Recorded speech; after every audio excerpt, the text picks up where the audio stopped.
kailan lang po under your protection si Michael? Kasi di ba na-kidnap? So, ibig sabihin, wala na siya under your custody? Patay. Hanggang kailan ba? Oh, wala na. Pucha, wala na. Wala na.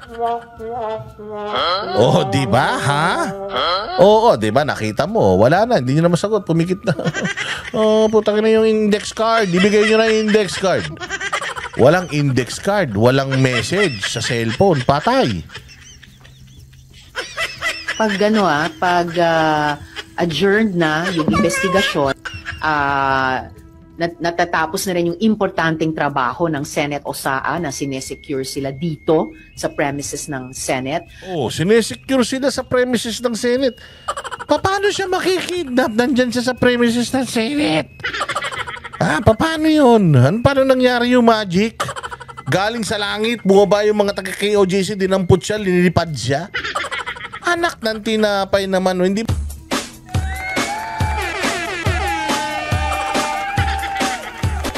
Dancing with the beat with DJ Glenn on the mix. Marcos Bangag, Marcos Bangag, Marcos Bangag, Marcos Bangag, Marcos Bangag, Marcos Bangag, Marcos Bangag, Marcos Bangag. Ayun. Ay! Ay! Maganda! Maganda pa kayo sa araw. Ay, magandang araw sa inyong lahat, mga banateros. Mabuhay, mabuhay, mabuhay. Ito na naman ang inyong pinakapaboritong fake news peddler sa balat ng YouTube, si Boss D.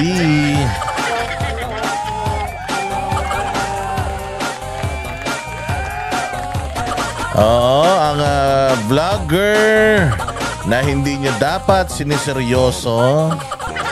Ang vlogger na puro patawa lang. Wala namang kwenta yung mga pinagsasasabi niyan. Ang vlogger na walang basihan. Ang vlogger na hindi dapat siniseryoso.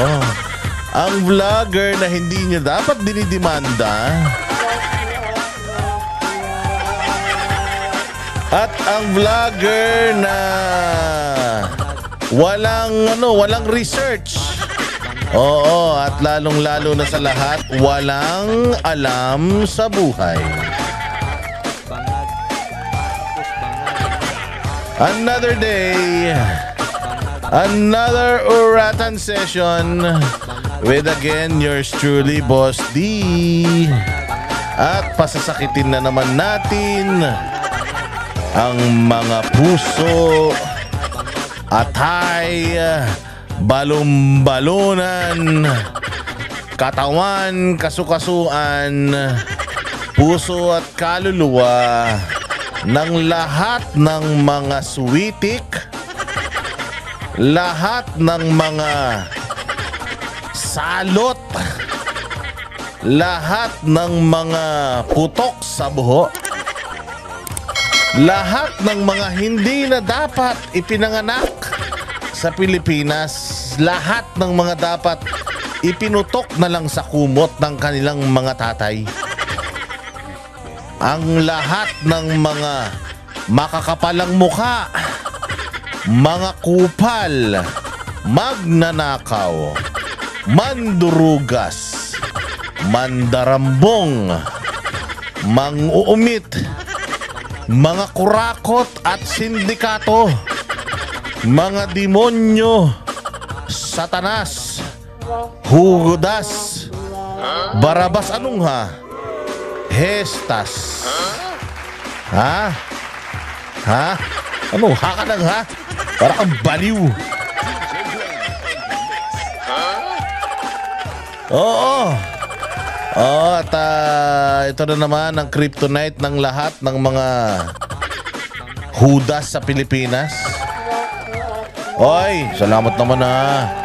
Maraming salamat mga kababayan ko, mga minamahal kong mga banateros worldwide na nanood nung nakaraan nating video. Nagustuhan nyo ba yung ating paliwanag yung ating pagkakaintindi sa mga nagaganap sa ating mga bayan-bayanan.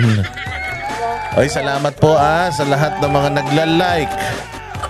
Salamat sa lahat ng mga nagsishare. Maraming salamat po sa lahat ng mga bagong subscriber natin. Oy, meron pa rin mga nanonood na hindi pa nakasubscribe ha. Mag-subscribe po kayo para makarinig kayo ng mga walang kakwenta-kwenta na mga reaksyon sa mga nangyayari sa bayang Pilipinas.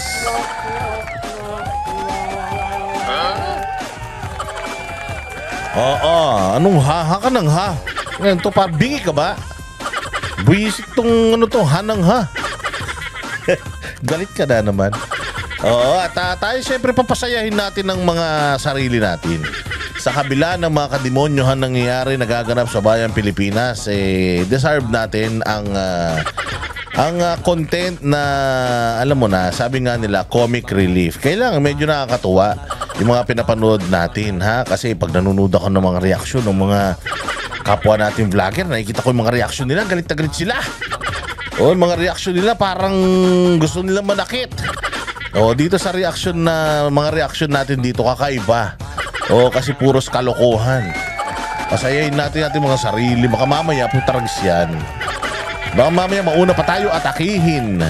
Mauna pa tayo mamatay dyan sa mga salot sa lipunan. Hindi yan saya-saya nila. Nawawasan yung mga kritiko nila, hindi ba? Dapat mauna silang mamatay kaysa sa atin. Patayin natin sila sa perwisyo. Patayin natin sila sa kakabatikos. Patayin natin sila sa kakasita natin sa mga kahayupang katarantaduan, mga kakuratongan nila, di ba? O, kailangan mauna sila kaysa sa atin. Oy, magandang umaga sa lahat ng mga kababayan natin, umaga, tanghali, gabi ha. Mga kababayan natin dyan sa Amerika, sa may Canada. Oy, binabati ko yung mga kaibigan ko dyan sa Amerika, si Putragis, si Jake Arsobal, yung mag-asawang si Mr. and Mrs. Jack, ang aking nanay at tatay dyan sa San Jose, California. Siyempre si Ma'am May Chua, si Randel Bunaga. Randel Bunaga, hindi ka nagre-reply. Nawala na yung Facebook ko, luma. May bago na, nag-message ako sa iyo, hindi mo na naman pinapakinggan. Hindi mo binabasa na naman kung saan ka na naman nagpupunta siguro. Oo, yung mga kaibigan natin dyan sa Amerika, syempre sila Windel. Oo, yung mga KLC of Los Angeles, ayan. Si Echel, lahat. Sila Sir June. Oo, saka sila, Kuya, nakalimutan ko ng mga pangalan. Ay, syempre, yung pamilya ko dyan sa pamilya ko dyan sa KLC of Thailand. Oo, ha, yung mga taga KLC of Thailand at saka dyan sa Cambodia. Si Kongkong. Mga kababayan natin dyan sa Middle East and Europe, magandang hapon, umaga, tanghali, gabi sa inyo. Tsaka dyan sa Middle East, o kamusta na ba ang labanan? Sino na ba nanalo dyan sa gera sa Israel at saka sa Iran? Sana matapos na, nag-ceasefire yata, no? O sana magdasal kayo, wag nang matuloy. Grabe pala yung mga yan, pagka nagpalipad pala ng mga missile yung mga yan, bilyon-bilyon dolyar ang halaga. Walang hiya kayo. Ang dami nagugutom sa mundo. Punyeta kayo. Kayo ng mga nasa Israel at sa Iran, mga hinayupa kayo, ang dami-dami yung pera para sa gera. Oo, kung yung perang ginagamit nyo yung bilyon-bilyon dolyar, bawat isang lipad pala, pag nagpalipad pala yung Iran na ganyan, tapos yung Israel, magre-release ng kanilang Iron Dome. Yung Iron Dome na yun, mga missile yun na pang-intercept ng mga missile ng kalaban. Walang hiya, nagsasabugan pala yung mga missile sa ibabaw, nagtitirahan sila ng missile sa missile. Kasi syempre itong Iran, ang target niya yung Israel. Yung Israel naman, pinapayungan niya. At ang pinapayong niya, mga mga missile din nila. Walang hiya na yan. Grabe pala yan. Bilyon-bilyong dolyar ang ginagamit nila para lang magtama-tama sa daan-daan na mga missile na lumipad sa magkabilang dulo. Parang ang papasok na lang pala o makakalusot, wala nang 20. O makakalusot na ganun yung mga missile. Wala nang 20. Pero imagine kung daan-daan missile yun, tapos hindi mo na-intercept, tumama yun lahat. Talagang Walang matitira eh, mamamatay lahat ng tao dyan. Mabuti na lang din, marunong sila magwaldas ng pera. Tingnan ninyo, grabe ang pera na ginagastos natin sa gera. Huwag na kayo mag-away-away. Ibig sabihin, basta nag-away-away, magastos yan. At saka delikado yan, nakakamatay yan, yung mga away-away. Kaya huwag na kayo mag-away-away, ha. Bati-bati na kayo dyan. Imagine ninyo kung yung pera na pinalipad yung missile, pinakain nyo sa mga nagugutom sa Africa. Pinakain nyo dito sa mga nagugutom sa Maynila. Oo, pinakain nyo sa mga... Yung mga missile nyo, patamain nyo na lang sa mga kurakot sa gobyerno dito sa Pilipinas. Okay lang yan. Basta walang madadamay, sila-sila lang. Oh, pero yun na nga, sana yung mga nasa Israel at saka nasa Iran, kausapin nyo yung mga leader nyo dyan. Total na mo, walang balak si Bongbong iuwi kayo dito sa Pilipinas. Oo, kausapin nyo na lang yung mga leader nyo. Huwag na kayong away-away. Ang mahal-mahal lang ginagastos nyo sa mga missile. Oo, ganito lang gawin natin yung pera na ipunin natin. Tapos mag-excursion tayo lahat, buong bansa, mag-excursion tayo. Diba? Mamasyal-masyal kayo. O mag-field trip kayo, punta kayo sa gawaan ng lapis. Oo, anong ha? O, para matapos na yan, ha? Huwag na kayo mag-away-away. Yan ang talagang problema kapag kagera. O, kapag kagera talagang ganyan. Marami mga namamatay, nasasaktan, at nagwawaldas kayo ng kapirahan. Kung ako sa inyo, wag na kayong mag-aaway-away, magbati-bati na lang kayo. Make love, not war. O, ito na nga, kaninang umaga, mainit na mainit pa. Oh, mainit na mainit pa si ating pinakamamahal na senador natin, mga bossing, ay nagtungo na nga sa NBI para maghain ng reklamo. Ang nagtataka ako, ang napakalaki lang na pinagtatakahan ko, nagrereklamo siya. Tapos, ang inirereklamo niya, yung mga nagrereklamo din sa kanya.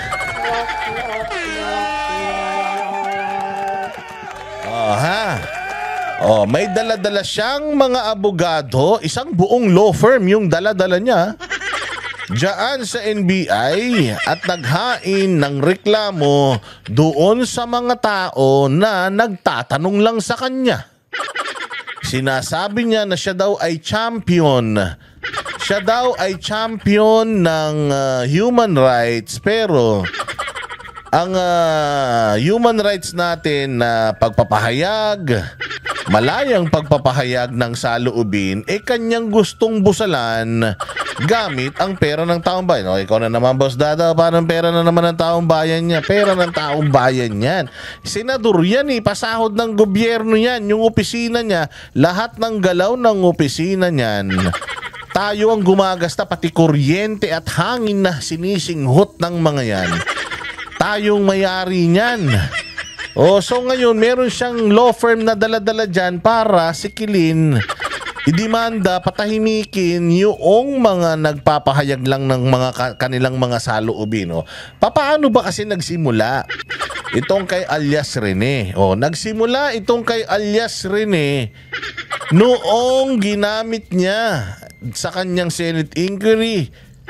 Noong kinasangkapan niya itong taong ito sa kanyang Senate inquiry, paano ba niya nakilala itong si alias Rene? Di umano, nag-email sa kanya.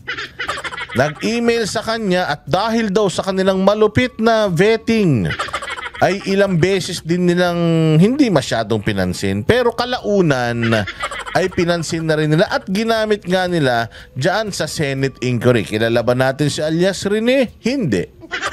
Kilala ko ba si alias Rene? Hindi. Utang ina, pakialam ko dyan. Hindi ko magkilala kung sino yung ulul na yan.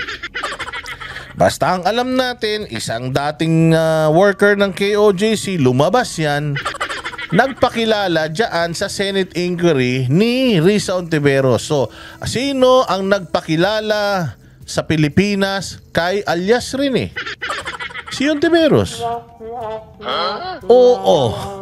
Oo nga, siya ang nagpakilala. Di ba, ikaw ba, makikilala mo ba yan? Anak ng tinapay, ang dami-dami ng problema ng bayan, kikilalanin mo pa kung sino yung timawa na yan. Ito si Risa Ontiveros, pinakilala niya yan sa atin. Nung pinakilala niya yan sa atin, anong sabi natin? Nako po, sinungaling to. Hindi naman totoo lahat ng mga pinagsasasabi nito eh. Hindi ba? Hindi naman. Kasi ganito yan, mga bossing. At para lang malaman ninyo yung history. Kami po ay mga staunch critic ng Kingdom of Jesus Christ. At yung Pastor Apollo Kibuloy. Kami po ay mga tumutuligsa sa kanya, tumutuligsa sa kalakaran nila, tumutuligsa kami sa mga patakaran nila. Akala mo naman alam namin. Na-realize ko, hindi namin pala alam. Ang nalalaman lang pala namin yung mga bagay-bagay tungkol sa KOJC dito sa media. Yung mga sinasabi ng media, yun lang pala yung alam namin tungkol sa KOJC. Kaya nagkaroon kami ng opportunity para magpunta doon, mag-interview, gumawa kami ng sarili naming paraan para malaman whether etong mga pinagsasasabi ng mga testigo nitong ni Ontiveros ay totoo. Kasi naniniwala na talaga kami. Trial by publicity. Kahit yung media, kaliwat kanan, yung mga propagandista, mga makakaliwa, lahat. Galit kay Pastor Apollo Kibuloy. Hindi man natin alam kung anong mga nagagawa ni Pastor Apollo Kibuloy sa bayan. Hindi naman sila mayabang. Basta ang alam natin, siya ay isang pastor, siya ay maunlad ang kanyang simbahan, siya ay kaibigan ni Pangulong Duterte, pero kung paano pinatatakbo ang simbahan, kung ano ang sistema, hindi natin alam. Nagja-judge na lang tayo dahil lang sa mga naririnig natin sa mga telebisyon. Kaya nga kami ay guilty dyan. Kaya ako ay nag-apologize at nag-a-apologize pa rin paulit-ulit doon sa mga members nitong Kingdom of Jesus Christ na nasaktan ko sa mga masasakit na salitang binitawan ko against them. Actually, wala naman akong sinabing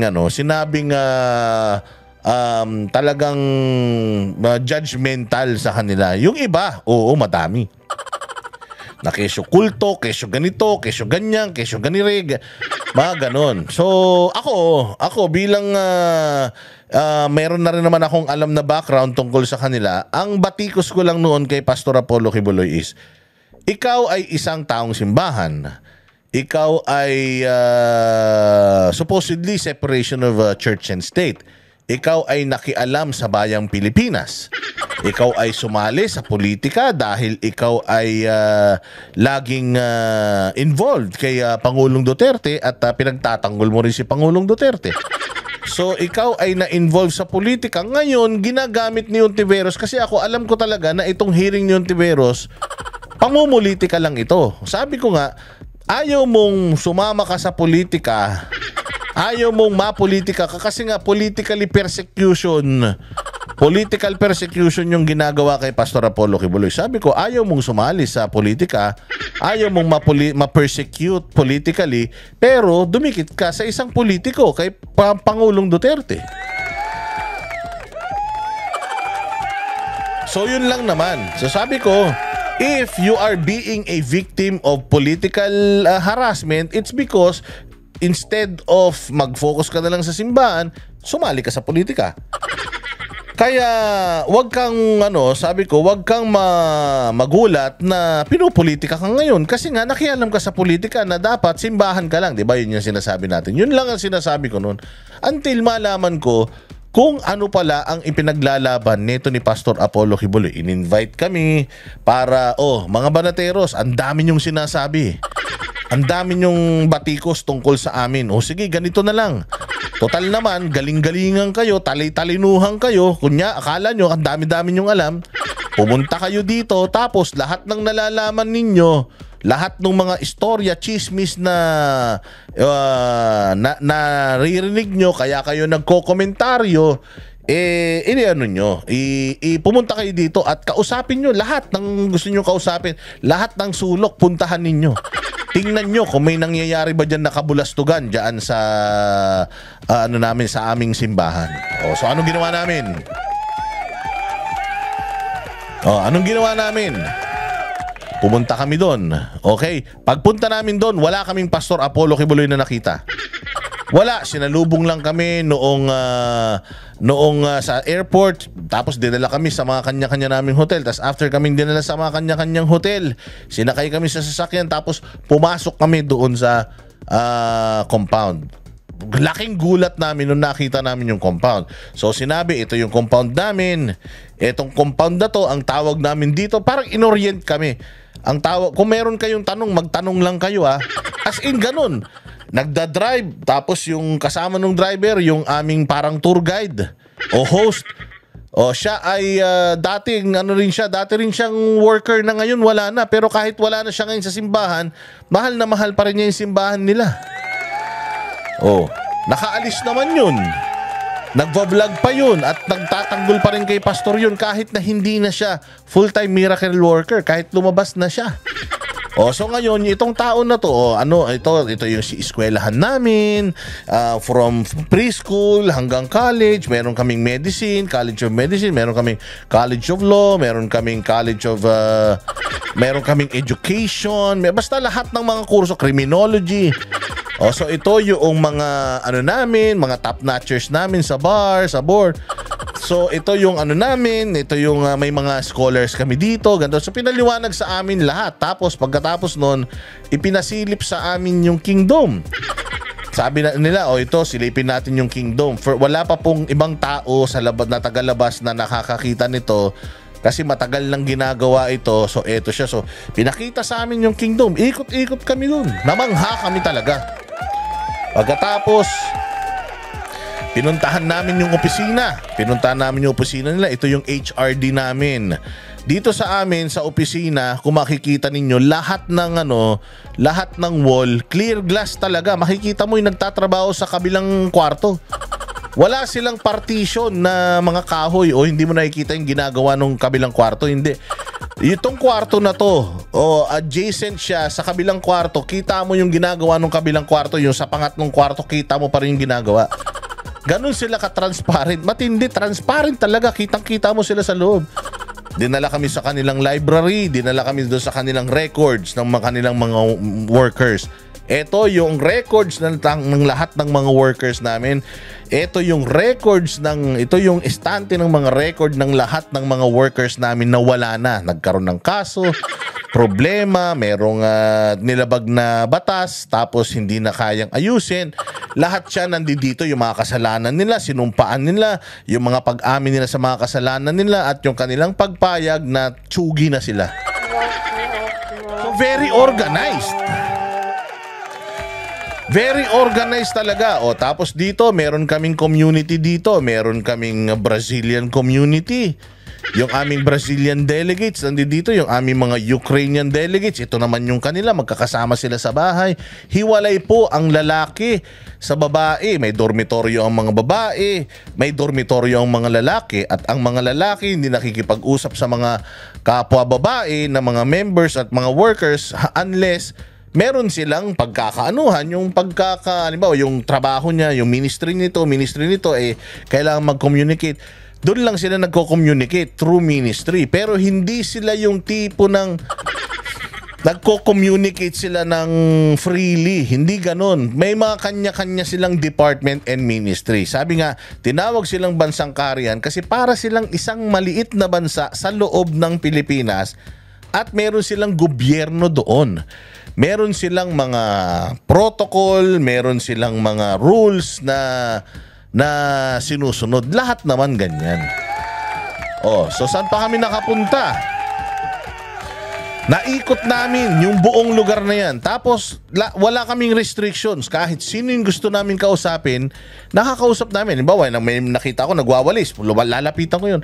Kumusta kayo dito? Pinapahirapan ba kayo? Bla bla bla bla bla. Lahat naman sila wala. Okay, so pagkatapos niya, pumunta pa kami sa Glory Mountain. Pinakita sa amin yung Glory. Ganda talaga ng Glory Mountain. Wala akong masabi. Na-meet din namin yung mga nakatira doon. May community din doon. Libo-libo rin ng tao nakatira doon. Community talaga siya. Nakapunta rin kami sa Prayer Mountain na napakaganda. Inikot nila kami sa lahat. Nakapunta rin kami doon sa property nila sa may tabing dagat dyan sa Samal. Naikot namin lahat nang hindi kami pinipigilan kung saan kami pupunta. Pero kung halimbawa bangin na yan, baka malaglag kami, yun lang. Pero inalaw nila kami na tanungin sila. O tanungin nyo kami kung ano. Lahat, pati yung mga administrators and mga senior members nila, yung mga pundasyon ng kanilang simbahan, kinausap namin yung isa't isa. In-interview namin, paano ba kayo dito? Paano ba kayo nagdumadami? Ano ba to? Nag-aasawahan ba kayo? Ganon, ganyan. So lahat ng mga sistema nila, pati doon sa sa pagkakaroon ng karelasyon sa loob, ipinaliwanag sa amin. And nakita talaga namin na walang problema. Di ba? Yun ang kaibahan. Yan ang kaibahan ni Pastor Apollo Kibuloy dito kay Risa Ontiveros. Kasi kami, batikos kami ng batikos sa KOJC. Anong ginawa ni Pastor? I-welcome nyo sila dito. Sabi din ni Pangulong Duterte yun kay Pastor daw noon na the reason why people doesn't understand you, the reason why people are gossiping, it's because nakasara kayo eh. Buksan nyo yung inyong mga pinto sa ibang tao para makita nila kung anong klaseng mga nilalang meron dito sa loob ng kingdom. So nung binuksan yun, binuksan ni Pastor, nakinig naman si Pastor kay PRD. Binuksan niya. Pumasok yung mga politiko. Pumasok yung mga tao para makita. Anong ginawa? Nainggit lalo. Sa sobrang inggit, putya yan, lalong siniraan, gusto pang nakawin yung kanilang mga property animal na yan. Dami mga politiko nagsipuntahan.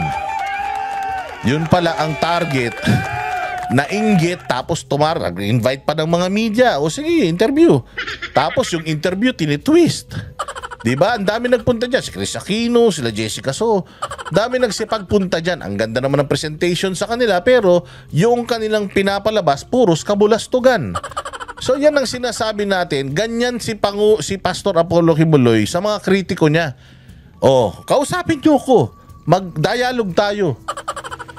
Tapos lahat ng tanong nyo sasagutin ko. Lahat ng mga batikos nyo, lahat ng mga chismis nyo, sasagutin ko. Hinarap kami ni Pastor Apollo Kibuloy nung nagpunta kami dyan. Bantakin mo, alas 10, nandun dyan kami, alas 10 ng maga. Paikot-ikot na kami, pagalagala na kami, nag-i-interview na kami ng kung sino-sino. Minute niya kami, mga bandang mag-aalas 9 o alas 10 na. Tapos sabi niya, kamusta kayo? Kamusta naman yung pag-ikot-ikot ninyo? Sit down na kami. Ako si Pastor Apollo Kibuloy. Magandang gabi sa'yo, Boss Dada. Sabi nga niya, Banat Bay. Hello, Banat Bay. Balita ko, binabanatan mo ako. Gusto ko yan. Kasi kahit kaibigan ako ni Pangulong Duterte, walang Duterte sa'yo. Basta mali sa tingin mo, babatikos ka. Maganda yan. Ngayon, Banat Bay, anong gusto mong itanong sa akin? Ayun na, question and answer na kami lahat, head on. Ako, tinanong ko talaga yung mga critical. Tinanong ko yung mga kaso, ano ba itong mga kaso? Pinaliwanag sa amin lahat. Yung mga kaso sa Amerika, paano siya nahuli sa Hawaii, yung mga kaso dito sa Pilipinas, yung mga tao na mga kinuha nito ni Ontiveros, na mga kung sino-sino itong mga to, kilala nila eh. Lahat yan mga tiwalag. So kapag katiwalag, anong ibig sabihin? Meron na yung personal na galit. Pinaliwanag sa amin lahat. Ako, ang tanong ko, bakit mo pinagpapalimos yung mga member mo, tas ikaw, yaman-yaman mo? Yun mga tanong ko. Wala akong pinagpapalimos, wala kang namamalimos dito sa amin. And even yung mga tao saying, walang namamalimos sa amin. Meron kaming levels dito. At yung mga nagsisimula pa lang, nag-a-apply at gustong maging full-time miracle worker, pagdadaanan nila yung pagtitinda. Kasi syempre, lahat naman ng simbahan, merong mga kanya-kanyang mga fundraiser yan. Paano naman nila mapapaaral yung mga matakin mo 45 na kaban na bigas ng sinasaing nila isang araw dahil sa dami ng pinakakain nila. So, they really have to sustain yung kanilang simbahan, yung mga tao na umaasa sa kanila, at saka yung mga kung ano-ano pa mang mga gastusin nila. Kailangan nila mabayaran yun. And hindi nila yan mababayaran kung hindi sila gagawa ng paraan para kumita ng pera at masustain yung kanilang lifestyle. And si Pastor Apollo Kibuloy, nung malaman namin na ni isang property wala siyang pagmamay-ari. Anong ibig sabihin nun? Meron bang corrupt? Meron bang nabubuhay ng kasaganahan? ang isang tao na ni isa man lang sa mga property na yan, kahit isang halaman, walang nakapangalan sa kanya? O, hindi ba sinasabi ng mga tao na namamalimos sila tapos ikaw sarap-sarap ng buhay mo? Wala naman siyang property, wala naman siyang kayamanan. Lahat naman ng kayamanan nila nasa kanila lang. Bakit ko kinukwento? Kasi ganoon nakuha ni Pastor Apollo Kibuloy yung respeto namin. Sana lang ito si Risa Ontiveros na ang galing-galing niyang sabihan na masamang tao si Pastor Apollo Kibuloy, masama yang KOJC. Ang bilis-bilis niyang maghusga, pero pag siya na yung binatikos mo, maghahabla. Magaling manghusga, pero ang bilis manghabla. Mano ba naman? Mano ba naman kung ginaya niya si Pastor Apollo Kibuloy? Winelcome niya sana lahat ng kritiko niya sa opisina niya, kinausap niya, or nagdialogo sila, kayong mga kupal kayo. Ano bang nirereklamo niyo sa akin? Tanungin niyo ko ng diretso. O ito ang kasagutan ko, yun lang naman eh. Kasi right after maipaliwanag sa amin ng mga members, nabasa pa namin yung mga rules nila. Lahat by the book, lahat ng nangyayari doon, meron talaga silang parang konstitusyon. Pwede ka namang hindi mag-worker eh. Kung hindi mo kaya eh, bakit ka nag-worker? Mahigpit talaga. Napakahigpit. Excelente. Kailangan hindi ka napapagod. Kung pwede nga lang, hindi ka natutulog. Dapat ganun. Pero bago ka pumasok doon, ang dami mong levels na lalagpasan bago ka maging worker. Tapos nagsialis itong mga ito, sila yung inapi. Samantalang alam nila kung ano yung hirap na pagdadaanan nila in order for them to become a full-time miracle worker. Marami ng mga nakapasok dyan, dumaan sa napakaraming pagsusulit, napakaraming sakripisyo. Kasi nga parang calling yan. Para kang magpapari dyan. Pagpasok sa loob, akala nila ready na sila doon sa responsibilidad. Yung carnality mo, tatanggalin.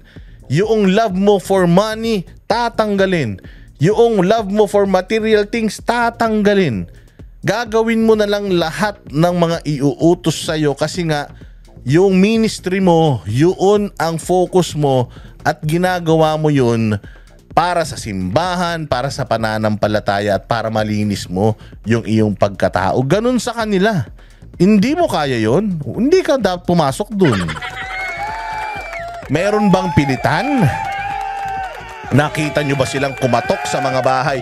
Hello po, magandang hapon. Kami po ay iniimbitahan kayo na pumasok sa amin. Meron bang ganun? Wala. Sila po yung pinupuntahan at sila po yung inaaniban. Ganun ang sistema nila. Meron silang mga Bible studies, meron silang mga ganyan, pero hindi sila yung parang sumali ka sa amin. Pag di ka sumali sa amin, yari ka. Parang fraternity. Hindi sila ganun. So, nalaman namin yun lahat. At na-win ni Pastor Apollo Kibuloy yung respeto namin noong kahit na ang dami-dami namin sinasabi, hinarap niya pa rin kami. O hindi ba? Ganyan din ang ginawa ni Isko sa amin. Binabanatan si Isko. O anong ginawa ni Isko? Inimbita kami sa Maynila at ang sabi niya, gusto kong makita nyo kung ano yung mga ginagawa ko at mga nagawa ko na sa Maynila. Inikot kami ni Isko sa Maynila sa lahat ng mga proyekto niya at kung ano na yung itsura ng Maynila noon sa ngayon. Kaya na-win din ni Isko yung respeto namin. Tapos ito si Risa Ontiveros, ganito. Halal ka ng taong bayan, pinagkatiwalaan ka ng taong bayan sa kapangyarihan mo. Tapos anong ginagawa mo? Yung tao na bumoto sa'yo, yung tao na dapat pinagsisilbihan mo, yung tao na dapat inaan mo pa nga, pinopromote mo pa nga dapat yung freedom of expression eh. Dahil kamo champion ka ng human rights, dapat pinababayaan mo yung tao na i-practice yung kanilang kayaan sa pagpapahayag. Anong ginagawa mo? Dinidimanda mo, kapal ng mukha mo. Walang hiya. Oh, panoorin natin mga boss. Grabe yung intro ni Boss D. 41 minutes intro pa lang yan. Putya, saan kayo makakita ang vlogger na ganyan? Walang listahan. Ako lang naaagawan. Ito, panoorin ninyo. Panoorin ninyo itong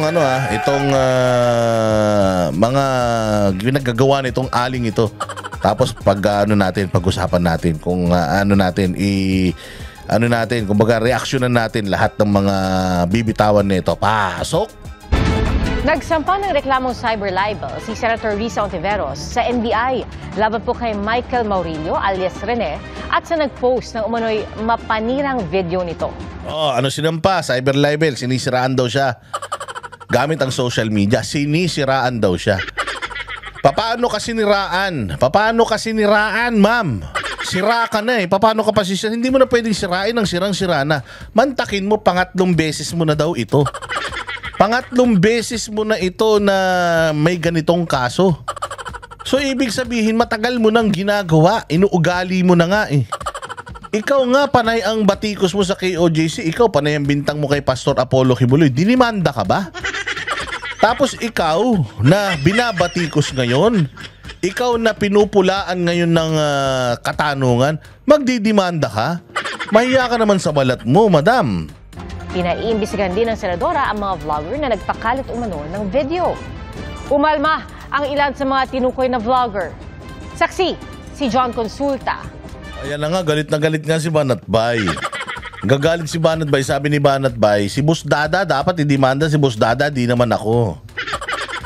Ako naman, fake news peddler ako. Sabi ko naman sa aking vlog, hindi nyo ako dapat siniseryoso at dapat hindi nyo ako iniintindi. Ngayon kung nanood kayo sa akin at nasaktan kayo sa mga sinasabi ko, problema nyo na yun, ba't kayo nanood? Hindi ko naman kayo inanyayahan manood. Sabi ko, ang manood lang sa akin yung mahilig sa fake news. Manood lang sa akin yung mahilig sa kabalbalan, sa mga kakupalan. Nanood ka sa akin tapos sasaktan ka. Dapat hindi ganun. Kaya nga sabi ko Kaya nga sabi ko kay Banatbay, alam naman kasi nila, kaya hindi ako pwedeng idemanda ng mga alam nila na walang kwenta yung mga pinagsasasabi ko. Umpisa pa lang ng vlog natin, sinasabi ko na wag nyo akong seseryosohin. Do not quote me. Ako'y nag-e-entertain lang.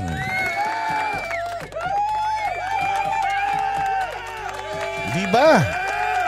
Hindi ko naman pinakakalat to. Ito yung programa ko. Pwede kang manood, pwedeng hindi. Alam mo na nga na fake news peddler ako, nanonood ka pa sa akin. Anong ibig sabihin, mahilig ka sa fake news? Okay na yun. Nag-i-enjoy lang naman tayo, naglilibang lang naman tayo. Galit na galit kasi si Banatbay sa akin. Bakit ako na naman? Ba't hindi ikaw? Ba't ako? Sabi ko, ako naman kasi pag nagtanong ako kay Maring Risa, umaayos naman yung mga tanong ko. Kayo naman kasi masyado kayong matatapang. Masyado yung inaaway si Ma'am Risa. Bait-bait niyan eh. Tingnan nyo nga itsura niya, mukhang walang muwang. Pebrero noong nakarang taon, nagbigay testimonya ang isang alias Rene sa Senate Committee hearing laban kina Pastor Apollo Kibuloy, dating Pangulong Rodrigo Duterte at Vice President Sara Duterte. Anong sabi? Pebrero noong nakaraang taon, nagbigay ng testimonya si alias Rene laban kay Pastor Kibuloy, kay Pangulong Duterte at kay VP Sara Duterte. Nagbigay ng statement saan? Sa Senado. Kilala ba namin to si alias Rene? Hindi, ipinakilala mo. So pinakilala mo, nakilala namin, sinabi namin, sinungaling yan. Kalaunan, tinuklaw ka. Ngayon, nung tinuklaw ka, tinanong ka namin, ma'am, may sinasabi to tungkol sa'yo. Anong masasabi mo rito? Anak ng tinapay, nagdemanda ka? Tinuklaw ka ng asset mo? Malademonyo tong batang to, tapos sinuwag ka, tapos magagalit ka sa amin? Unang-una sa lahat, kung itong batang ito hindi binackground check mong maigi, di sana hindi ka blindsided. Di sana alam mo na satanas ito, hindi mo sana siya ginamit. Ginamit mo eh. Ikaw nagpakilala sa amin. So, nung nakilala namin, sabi namin, sinungaling yan, ayaw mong maniwala, pinakulong mo pa si pastor, kinotempt mo pa, pinalusob nyo pa dyan yung mga pulis sa Kingdom of Jesus Christ. Ngayon, bumaliktad. Paano na? Paano na, ma'am? Magagalit ka sa amin na bumaliktad yan? Tanga ka ba?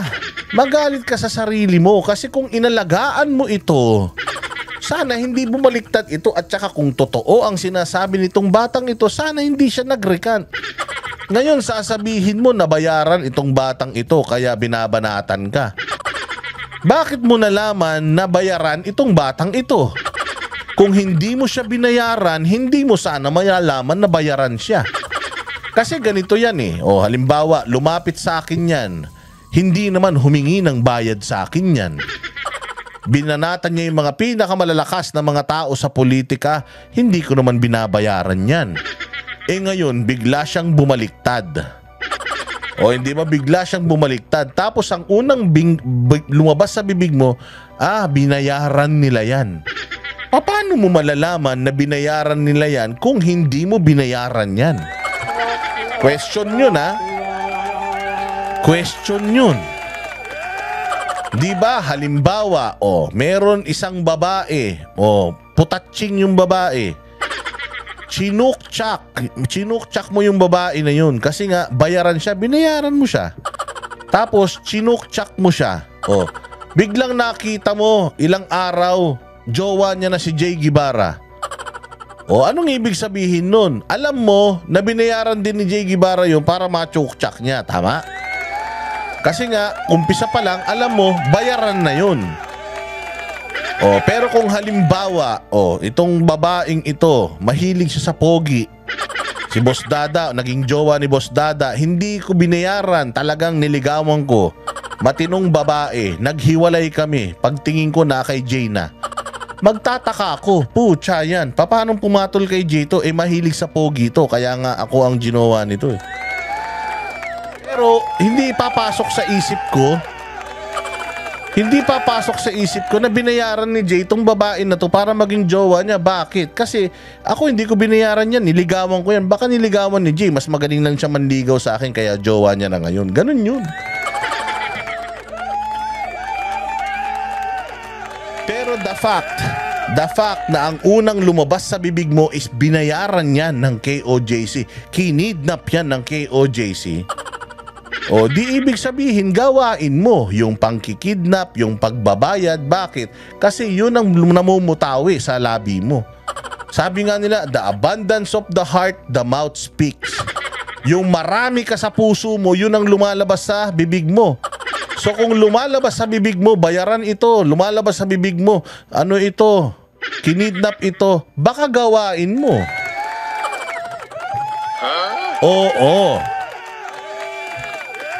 Oo nga, baka nga gawain niya kasi yun ang unang sinabi niya di ba? Kung kilala niya itong batang ito na matuwid, bakit nung bumaliktad sa kanya, bigla niyang ginawang satanas? Di ba? Na huling-huli ka dito. Huling-huli ka, madam.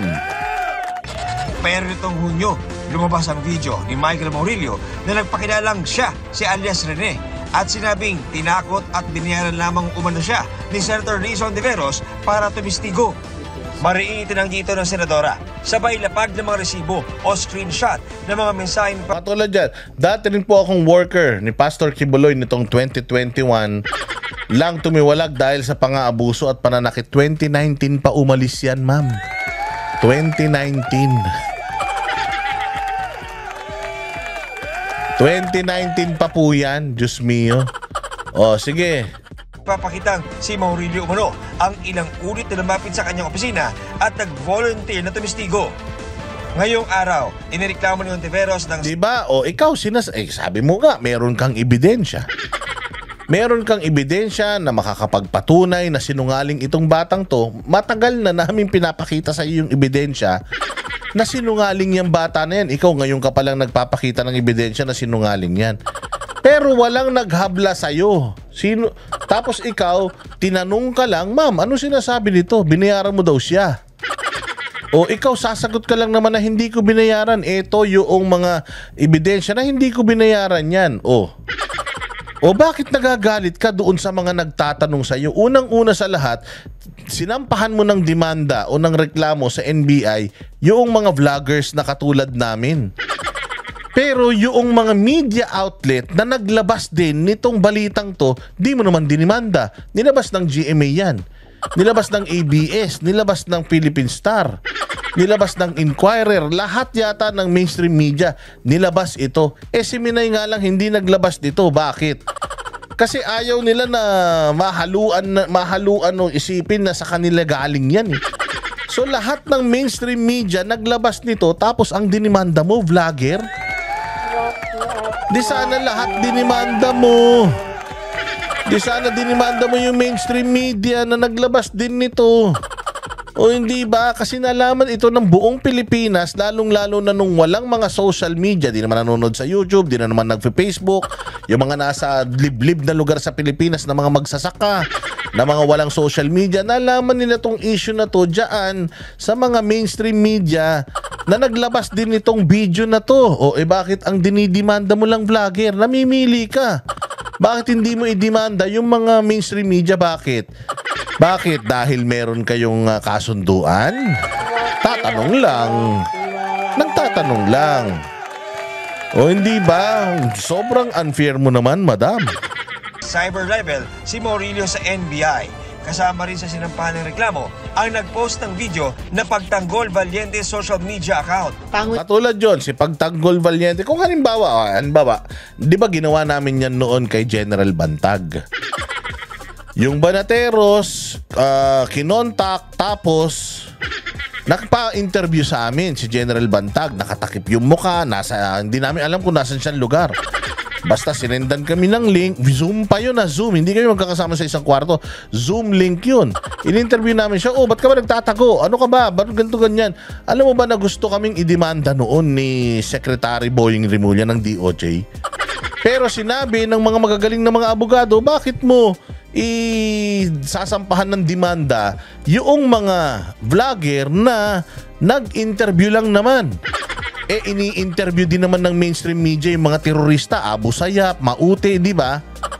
Ini-interview din naman nila, kalaban ng gobyerno yan. Pero pinasasara ba ng gobyerno yung na yan, media outlet? Hindi. Mga vlogger naman kayo, hindi kayo media. Ang sabi nga ng mga abogado, saklaw na daw kami nun.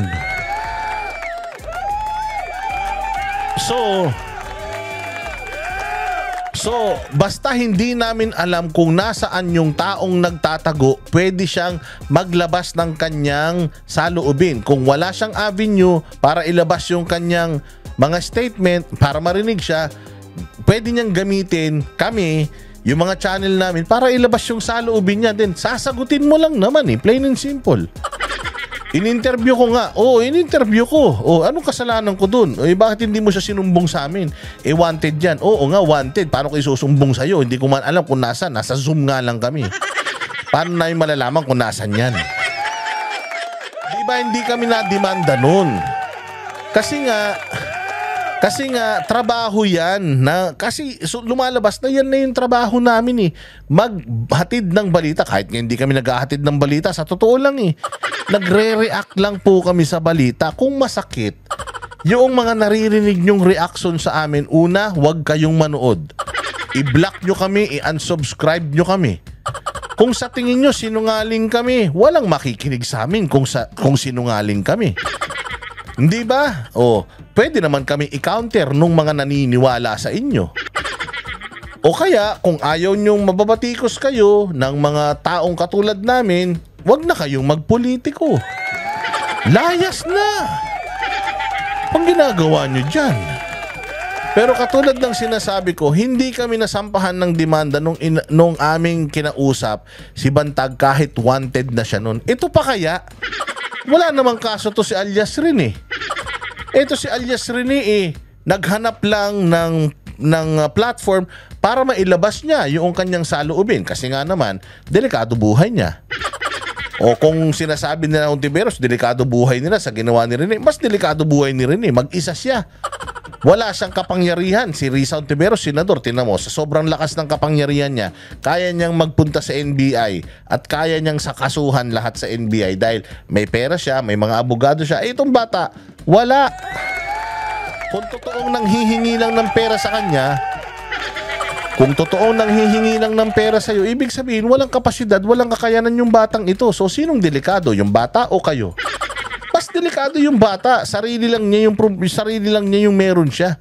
Wala siyang katulad mo na may pera ng taong bayan tapos kaya magbayad ng napakagagaling na mga abogado, kaya magpunta sa NBI, kayang i-weaponize yung NBI, yung PNP at kung sino-sino pa to go after itong mga nagtatanong sa'yo. Again, we are asking questions if this is true or not. If it is not true, di good, hindi ba? At least na ipaliwanag mo, and it's up to the person na nag-aakusa sa'yo kung kaya niyang i-debunk yung mga yung mga ebidensya mo. Sabi mo may ebidensya ka eh. O hindi ba? Di ganun lang yun. Maglabanan lang kayo ng ebidensya. Sabi ko kasi patawag mo sa Senate inquiry to. Magharap kayo dun. Di ba? Napaka ma-impluwensya mo na tao. May pera ka, may mga abogado ka, tapos nahaharas kayo. So ikaw pa yung nahaharas, na ikaw pa yung nagsasampa ng demanda sa mga vlogger na nagtatanong lang naman sa'yo. So ano yun? Bawal ka nang tanungin? Special ka? Ha? Disney princess ka?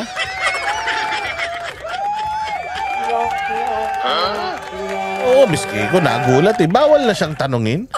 Bawal ka nang tanungin kung pribadong tao ka na. Bawal ka nang isama sa mga iskandalo kung pribadong tao ka. Pero halal ka ng taong bayan, meron ka pa 3 taon sa pwesto. Uy, siguro, ka pa, subject ka pa to criticism bilang isang government official. Unahing layunin ng reklamo, alamin sino ang nasa likod ng pag-produce ng video. Pero sa isa pang Facebook video kahapon, muli nagsalita si Maurilio at iginiit na hindi siya kinidnap ng... Katulad niyan, sinasabi mo kinidnap siya. Anong sagot ng bata? Hindi ako kinidnap. So paano na? Sinong paniniwalaan namin sa inyong parehas kayong sinungaling? Itong batang to, sinungaling, bumaliktad. Ikaw din, meron ka ng history ng pangdodoktor ng mga testigo at testimonya. So kanino kami maniniwala? Pares kayo sinungaling. Kaya sabi ko sa inyo, the birds with the same feather fights together. Kingdom of Jesus Christ at hindi rin siya binayaran o pinilit na sabihin ang kanyang mga sinabi sa video.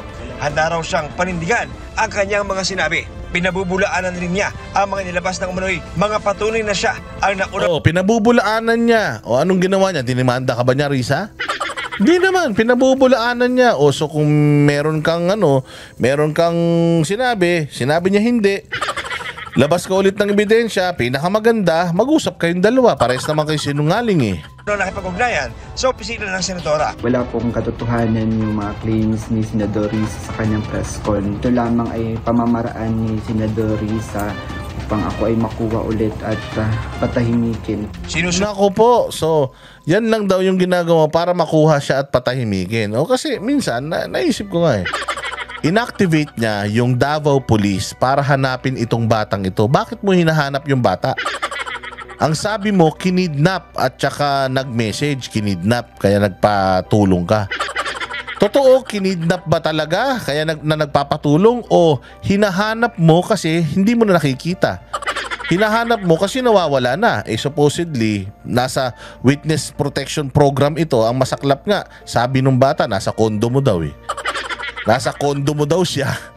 Doon mo daw siya itinira. After itong taon na to, dinira mo na siya sa isang tawag doon? Safe house. Pero buong 2024 daw sa kondo mo daw siya nakatira. Yun na nga lang, doon na nga lang bawal na bawal yun eh. Bawal na talagang, kumbaga kasi kapag ikaw ang nagtatago noong or nasa pangangalaga mo yung tinatanong mo sa Senado, sa Senate inquiry mo, ibig sabihin, nire-rehearse nyo yan. Ba't pa kayo nagtatanungan doon kung magkasama naman pala kayo sa bahay? So, ibig sabihin, kung magkasama kayo sa bahay o ibinabahay mo siya, meron kayong connection dalawa at nag-uusap. Bakit nyo pa kailangan magtanungan in public kung pwede na kayong magtanungan doon sa bahay? So, yun lang ha, tinan mo. Nag-message siya na, siya daw ay kinidnap, ganito, ganyan. Sabi ko na nga napakalabo na ang isang kinidnap may cellphone. Napakalabo lalo kung doon siya dinala sa Glory Mountain kasi ako nagpapatunay, ilang beses na ako nagpunta ron. Gusto nga namin pag dumating kami ron, makabalik na kami ulit sa Kabiasnan. Bakit? Maganda roon, oo. Kaya lang sanay kami na may internet para kami lalagnatin pag wala. Hindi lang internet ang wala doon, pati signal wala doon, as in hindi ka makaka-text talaga, as in bokya, walang signal doon. Kahit magpunta kayo doon ngayon, pustahan tayo, alam din ng ano yan, ng mga PNP sa Davao yan, na walang signal dyan, paano makakapag-text sa'yo na nandiyan yan? Kaya nga ako, dahil may karanasan ako, personal na knowledge ako at experience dyan sa Glory Mountain, wala talagang signal dyan. Kaya nga kung may jowa ka na palahanap, huwag kang pupunta ng Glory Mountain, yari ka. Kasi kung may shota ka nag-text sa'yo doon, 10 ulit na, hindi ka pa sumasagot, dahil hindi mo natatanggap, humanda ka, pagbaba mo doon na sa may signal sa Kabayanan na, makikita mo, dahil mo ng miss call at saka dahil mo ng murang text dahil hindi ka sumasagot sa mga messages. Oh, totoo yan. Kaya nga doon pa lang, alam ko na kung sinong nagsasabi ng totoo, itong bata o yung text message na yun. O kung tinext man itong bata yun kay Ontiveros, manluloko talaga to. O kasi walang signal doon at saka sinong kikidnapin na may hawak ka na sa cellphone. Meron pang kikidnapin na alam mo kung saan ka dadalhin na warehouse. At saka kung ako ang KOJC, kinidnap ko to, dadalhin ko ba siya doon sa pinupuntahan ng pulis? Hindi ba pinasok ng pulis yan? Glory Mountain, Prayer Mountain, Kitbug at saka yung Central Compound. Bakit ko siya dadalhin sa lugar kung saan pinapasok ng pulis? At ilang beses nang pinasok ng pulis. Dadalhin ko siya sa lugar na hindi alam noong mga naghahanap sa kanya. Kinidnap ko nga eh. Diba? Labo naman nun. Walang utak si Risa, ibig sabihin. Help! Anak ng tokwe, so pinasa daw niya sa PNP and then yung PNP pumunta na doon para maghanap. Walang Diyo na yan, oh. Sige, diretso. Subukan pa namin hinga ng pahayag ang nasa likod ng pagtanggol Valiente social media account. Inireklamo rin ni Ontiveros. Ayan, yung mga 12. Trixie Cruz, Ahmed, Crisette, Rob Rances, si Sasasot, Aaron Peña, Jason Sabanat by 2.0, Tio Moreno, Redel Esguerra, Joey Cruz, si Ka Eric Celis, and si Libayan. Yan ang pinakamaganda. Palagay ko dahil kay Risa Ontiveros magkakabati na si Banat Bay at saka si Attorney Libayan. Malay mo naman, si Attorney Libayan dito sa kaso na to, sa kaso na sinampa nito ni Risa Ontiveros, malay mo naman. Si Attorney Libayan na yung maging abogado niya, magkabati sila dyan, okay na rin, at least kahit papano. Meron nagawang mabuti sa bayan itong si Risa Ontiveros. Yung magkabati yung dalawa na yan, si Banat Bay at si Libayan. Malaking may tutulong sa bayan Pilipinas pag nagsama yung utak ng dalawa na yan dahil pares matalino yan. Pero tingnan mo itsura ni Risa Ontiveros dito, puting-puti. Pure na pure. Putragis, kulang na lang pakpak. Kulang na lang pakpak ng anghel at saka yung halo, yung bilog. Oo, santong-santo talaga. Utangin na pag nakita ni Pope John Paul to, baka mahiya si Pope John Paul sa kalinisan ng taon to.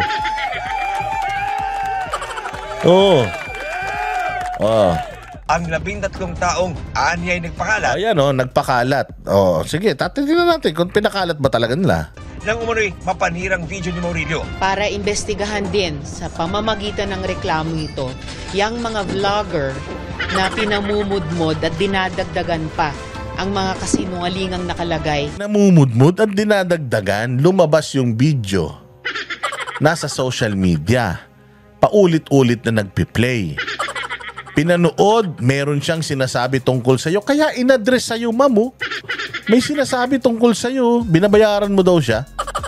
O paano pinamudmod? Piniresinta yun sa'yo para sagutin mo. Unang-una sa lahat, di nga namin kilala yan. Ikaw ang nagpakilala sa amin yan. So kasalanan mo yan kung bakit namin kilala yan. O tapos ngayon galit na galit ka sa vlogger. Bakit yung vlogger lang? Bakit hindi mo idemanda yung mga media outlet? ABS-CBN, GMA, o TV5. Lahat naman sila naglabas niyan. Risa H. Bakit yung mga kinakayan-kayanan mo lang? Bakit yung mga vloggers lang? Ako, hindi ako magtataka kung one of these days, demanda ako niyan. Pero bakit kami lang, mga vloggers lang na kinakayan-kayanan mo? So are you using your legislative powers to go after your critics? O akala ko ba galit kayo sa mga Marcos? Galit kayo sa censorship? Galit kayo sa never again to martial law? Bakit parang kayo rin nagma-martial law? Mahiya kayo sa sarili nyo, madam. Sa mga video ni Michael Maurilio, hindi ako papayag sa ganitong mga pagsisinungaling, mga mapapanganib na pagsisinungaling, lalo na ang tinarget ay hindi lang ako. Ang tinarget ay ang mga witnesses. Hindi tinarget ang witnesses. Witness mo yung tumarget sa'yo. Witness mo ang tumarget sa'yo, ma'am. Yung dating nagsisinungaling sa inquiry mo, nagsisinungaling siya ulit ngayon sa'yo. At ikaw naman ang sentro ng kanyang pagsisinungaling. So sinong may kasalanan na nakilala ng taong bayan itong sinungaling na rin na to? Ikaw. Ikaw ang nagpresenta, kumbaga ikaw ang nagluwal sa kanya. Para siyang binuo mo sa sinapupunan mo ng 9 na buwan tas iniri mo. Tapos ngayon kasalanan namin na may anak kang swail na tinitira ka ngayon. Kasalanan mo yan, sisihin mo yung sarili mo. Hindi ka naging magaling na ina. Hindi ka naging magaling na tagapag-alaga ni Rene, kaya tinuklaw ka niya. Ngayon, kung tinuklaw ka niya at binabatikos at pinagtatawanan ka ng sambayan ng Pilipino dahil linis-linisan ka, suffer the consequences, ma'am. Sabi nga nila, what goes around comes around. Kung ano ang itinanim mo, yun ang aanihin mo. Kung ano yung gawain mo, babalik yan lahat sa'yo. Merong paraan ng Panginoon para ipaintindi sa atin na itigil mo na yung kahayupan mo. Oo, dahil darating ang panahon, ang karma, darating at babalik sa'yo. Hindi mo kayang, iwasan yan. O eto na yung multo na ginawa mo. Si Mauricio lumabas na para i-expose ka sa buong Pilipinas. O hindi ba? Yung inquiry mo para i-expose si Pastor Apollo Kibuloy sa mga Pilipino na si Pastor ganito, kay OJC ganyan. Di ba ganun ka? O ngayon na ikaw na yung ini-expose, magdidemanda ka? O hindi ba? O, sabi nga nila, this is the taste of your own medicine. O masarap ba yung ginagawa mo? Yung paninira mo sa kay OJC at kay Pastor, masarap ba na ngayon ikaw na yung sinisiraan? Mahapdi, di ba? Gigil na gigil ka, di ba? O imaginein mo, yan pa lang ang nararanas mo. Ang naranas ng kay OJC, may namatay na 3.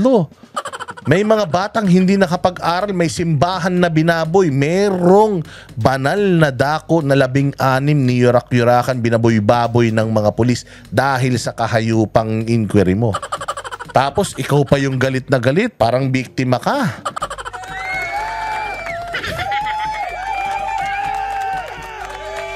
Mahiya ka.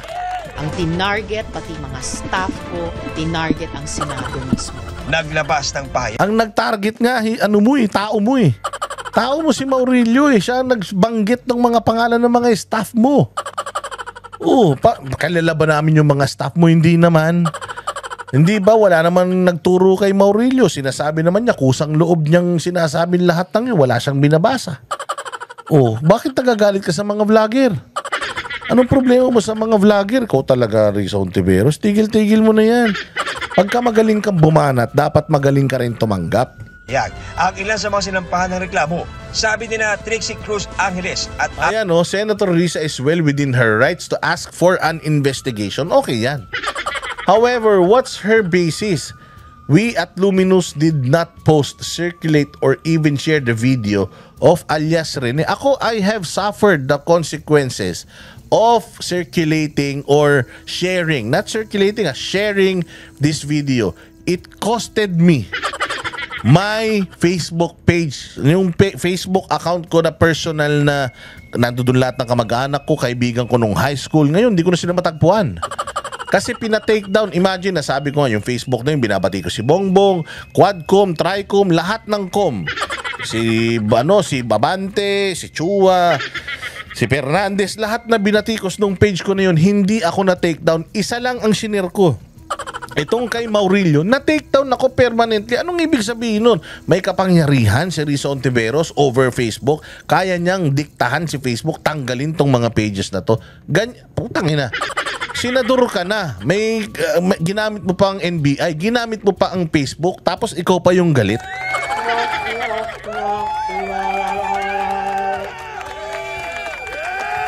Di ba? Sige, diretso. Amit Pagginawan, hindi nila pinakalat ang video ni Murillo. Pero nagsagawa raw sila ng social media live para talakayin ang mga sinabi ni Murillo. Talakayin. Because it's in social media, tinalakay. Masamang talakayin, tinalakay din ng Saksi. Tinalakay din ng GMA Integrated News, tinalakay ng TV5, UNTV, tinalakay ng ng lahat, pati bilyonaryo.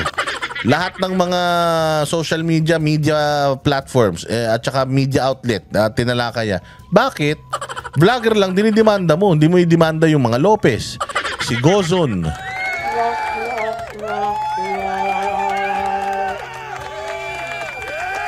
Di ba? At para raw patas, tinalakay din nila ang tugon ng senadora. Di ba? Para patas, tinalakay nila yung sinabi ni Rene, tinalakay din yung sinabi mo. Ako nga, sabi ko ba, pares kayo sinungaling Dapat nga kako magsama kayong dalawa, magbuo kayo ng ng dance group nyong dalawa dahil pares kayo sinungaling hindi ba? Ano masama ron? Yun ang opinion ko. Ba't magagalit ka at ididemanda mo ko dahil sa opinion ko? Bahagi raw ito ng free speech. Ayon naman kay Sas Rogando Sasot, nalaman lang niya ang tungkol. I only learned about the video from GMA News 7. If it is libelous to share it, then what is good for the gander must be good for the GMA, which is true. Nalaman ko lang sa GMA, nireaksyonan ko lang, tapos ako yung may kaso, yung pinanggalingan yung mismong media outlet na na pinakita ko sa vlog ko, hindi na demanda. Ibig sabihin yan, kung may tumatarget, ikaw yun, Risa. Hindi tinarget ang Senado, hindi tinarget yung mga tao mo. Ikaw ang tumatarget sa mga vlogger na feeling mo binabatikos ka. Ma'am, hindi po ganyan ang champion ng human rights. Hindi po ganyan ang champion ng human rights. Ang galing-galing nyo, batikusin ng Duterte, magnanakaw si Inday Sara, mamamatay tao si Duterte, si Pastor Kibuloy, rapist, ang Kingdom of Jesus Christ, kulto. Ang galing-galing nyo sa ganyan Tapos hinayop kayo ng ahas na inalagaan nyo, pinalaki nyo, tapos tinuklaw kayo, sa amin kayo gaganti. Mahiya ka sa sarili mo, madam. Sa video ni Murillo sa GMA News, sabay puntong kung libelous na ibahagi ang video, ganon din daw dapat sa media. Sabi ni Joy Cruz, dapat mag-focus ang senadora sa pagsagot sa... sagutin mo yung aligasyon ni Michael Maurilio, idemanda mo si Michael Maurilio. Yun ang tamang mong gawin dahil kayong dalawa ni Michael Maurilio magkaaway dito, hindi naman kami kaaway mo Nagtatanong lang kami at ibinabalik lang namin sa iyo yung kayabangan mo. Yung kaartihan mo, ibinabalik lang namin sa iyo kasi sabi namin linis-linisan ka tapos hindi ka pala malinis. Sabi ni Maurilio, sinong hindi demanda mo? Kami hindi, demanda mo si Maurilio. Siya ang naglabas ng balita, hindi naman kami gumawa. Ako ba sinabi ko na ginawa mo yan? Ako ba sinabi ko before Maurilio na binayaran mo siya? Di ba? Wala naman kami sinabing gano'n. Siya mismo, si Maurilio mismo nagsabi binayaran mo siya. Tapos, uy ma'am, binayaran ka daw. Pinarating na nga namin sa iyo yung balita Tapos nagalit ka pa sa amin. Sabi nga nila, wag mong anuhin yung messenger, wag mong patigilin yung messenger, yung mensahe. Yun ang i-address mo, hindi yung nagdala ng mensahe sa iyo. Sa mga aligasyon ni Murillo, isa lamang daw siyang political observer at may karapatang magpahayag ng opinyon. Exactly, political observer, therefore may karapatan na maglabas ng kanyang sariling opinyon. Sinusubukan pa namin kunan ng pahayag. Ayaw talaga bait.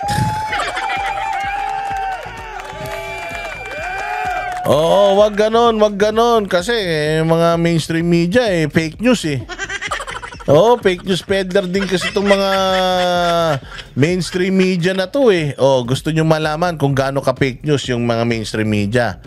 Mamaya na ipapakita ko muna sa inyo yung isang statement ni dito ni Risa.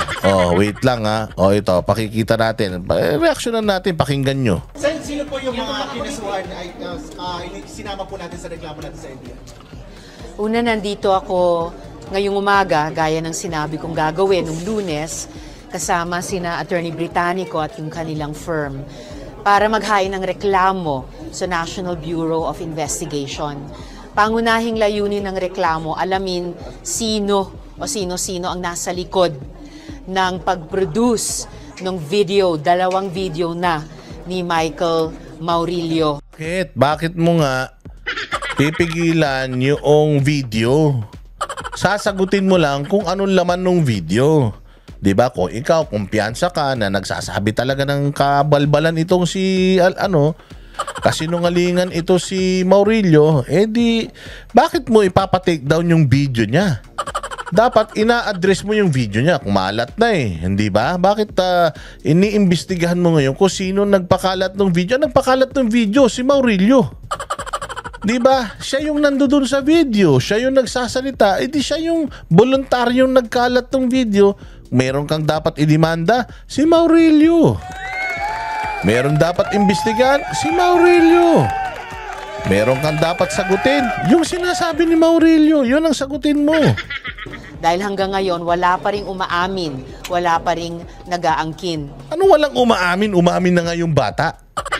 Sinasabi mo, umamin na yung bata o yung bata yung nagpakalat ng video, siya mismo yung nagsasalita, hindi naman AI yun. Ba't mo pa hinahanap sinong nagpakalat? Yun na nga yung bata mismo, di naman naka-blurred. Di naman nakasalamin, di naman naka-face mask, kitang-kita mo naman yung mukha. Siya mismo yun, sinabi niya pa nga, ako po si Michael Maurilio alias Rene. At ako po ay binayaran. Yun ang sinabi niya So, siya yung idemanda mo at ayan na yung ano pang hinahanap mo. Ayan na nga yung mismong may-ari ng video, nagsasalita na hinahanap mo. Paano yan? Patawa? At pangalawa, para imbestigahan din sa pamamagitan ng reklamo ito, yung mga vlogger na pinamumudmod at dinadagdagan pa ang mga kasinungalingang nakalagay sa mga video ni Michael. Anong dinagdag? Ako wala akong dinagdag Wala akong dinagdag. Pinlay ko yung video ni Michael. Tapos, ini-stop ko. Pinapaliwanag ko yung sinabi niya. Tapos, piplay ko ulit. Wala naman tayong dinadagdag. Inaano lang natin, pinapaintindi natin at iniintindi natin yung mga sinasabi niya. Tapos, tinitingnan natin sa langit kung may katuturan ba sinasabi nito o wala. Nagjo-joke ba to? Ay nanto, sinungaling yata talaga to Patanong nga natin kay Risa Ontiveros. Ay, Ma'am Risa, katarantaduhan ba to sinasabi niya? Katotohanan ba to o hindi? O hindi ba yun lang naman ang trabaho ng mga social media influencer? Magtanong. Maurilio. Kabilang po dyan sina Crisette Chu, Jay Sonza, Sas Sasot, Trixie Cruz Angeles, Banat Bay at iba pa. So abangan po natin ang progress nitong investigasyon. Unang hakbang pa lang ito, aalamin po namin at sa payon ng aking mga abogado kung sino pa ang dapat kasuhan at ano-ano pa ang dapat ikaso sa kanila. So meron pa at mas marami pa, ganun. Siyempre, kailangan. Ito lang yung mga sikat muna. Tapos yung mga maliliit lang, yung mga gusto mo sumikat, katulad ni Boss Dada, di naman araw gusto sumikat. Saka na natin idagdag Lahat ng mga vlogger, putang ina, para matigil ng mga kupal na yan. Masyadong galing-galingan lang yan. Sabi ko nga kung merong nagbalita nito, una, yung si Maurilio. Pangalawa, si Pagtanggol, Pagtanggol Valiente. Paano mo malalaman sino yan? Tama yan, patrace mo sa Cybercrime Division ng NBI kung sino yan, tagasan yan at ano yan. Pero dapat, isa pa is yung mga mainstream media na nag-carry din nito.